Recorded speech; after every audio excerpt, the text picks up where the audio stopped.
Ito pa rin ang FYI for your information at kasama pa rin natin si Sir Sunny Santos. Sir Sunny, responsible usage of social media, nabanggit nyo na po ito kanina, ano po ito? Madami ang mga kabataan na hindi alam ang essence ng paggamit ng Facebook, Twitter at marami pang iba. Para sa mga kabataan, huwag niyong gamitin yung tool na yan para magpa-cute, una sa lahat. Pangalawa, para... Ako, mahirap yun. Parang napakahirap gawin. Parang yun yata, nakakakita ko sa Facebook na mga pinipicture nila yung sarili nilang ganyan. Mukhang yun yata ang purpose nila magpa-cute. Okay. Tapos pangalawa, tingnan naman natin yung kung ang ating online behavior ay makakatulong ba sa iba. So yung pagtatag ng mga friends sa Facebook nang wala sa lugar, pagtatag sa picture, yung pagsesend ng pagko-comment na wala sa context, wala sa lugar, yung paggamit ng all caps na parang sumisigaw ka pag nagsusulat ka ng ganyan. Okay. Yung paggamit ng Jejemon. Yan. Yun. Problema ng ano yan. In short, ang tip ko sa kabataan, pag gumagamit kayo ng social networking o blogs ngayon, isipin ninyo 5 years from now, ano yung magiging dulot ng mga sinulat nila, binidyo nila o yung mga pictures nila pagdating sa kanilang career. Bakit po, sir, na kailangan isipin nila yun?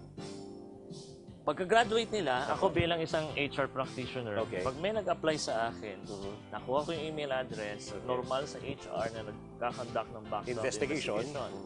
So, because social media is accessible, type ko lang yung email address, yung pangalan, at kung ano yung lalabas doon sa search engine. Ito yung online reputation ng aplikante. So it adds up, parang binubuo niya yung personality mo. It forms part of the personality of the applicant or the person. Kaya papasok dyan yung isang anggulo sa responsible use, yung online reputation management or personal branding. So, kahit sino, i-type nila yung pangalan nila, kung ano yung lumabas sa first page ng Google at ng Yahoo, yun yung online reputation nila.